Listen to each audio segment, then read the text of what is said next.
بسم الله الرحمن الرحيم قل هو الله احد الله الصمد. دې سورۃ سورہ اخلاص ذکر چې پدې کې د مسلمان د عقیدې د اخلاص ذکر الله یو دی او دا صفات.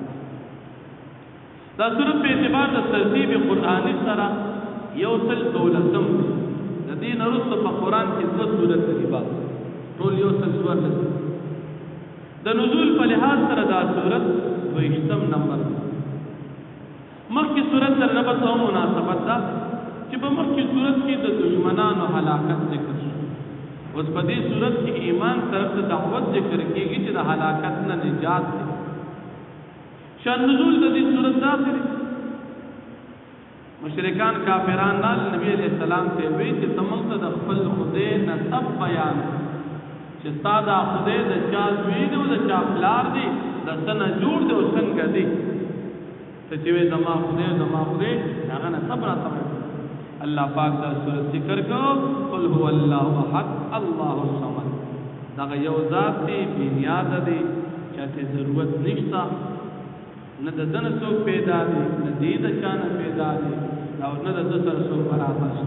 دا سورۃ نازل شو د الله صفات کوي.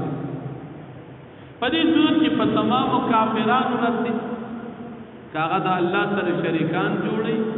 الله وی ما سره شریک د سجاواز کاغه وتر عیسی علیہ السلام دیمنی کاغه امرت کاغه هغه خلق دي چې هغه وی د سره خدای شتنه لکه سبا کمونس د غروز والا خلق یا د جن والا خلق دا د غریان دي د سره خدای نه مړ دی وی دا ټول نظام په خپل چلی.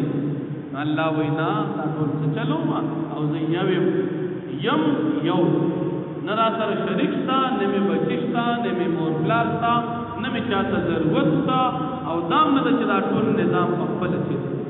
د دنیا یو معمولی غوښتګانې په خپل نه چلیږي بغیر د ډریور د استاد نه. د دنیا دا دونه لوی نظام بغیر خدای چلیږي نه الله شته. نو په دې ټول کافرانو الله جل شانه د طرف نه رد. الله پاک فرمایي قل هو الله احد. تو فرمایي پیغمبر علیہ السلام د الله پاک یو الله الصمد. الله جل شانه بنیاد دي چاته محتاج نه دي. لم یلد ددن تو پیدا دی ولم یولد او ندید چان پیدا دی نه مور پلاستا او نه بچشتا ځکه دا د مخلوق وی او الله خالق. ولم یکن له کفوا احد او نشتر د سره برابر هیڅو الله پاک سره هیڅو برابر نشتا. واخر دعوانا الحمدلله رب العالمین. دا بقایت د سورتونو به ان شاء الله سبا ته ختم کی شیخ الحدیث حضرت مولانا محمد ادریس سے دامت برکاتهم العالیہ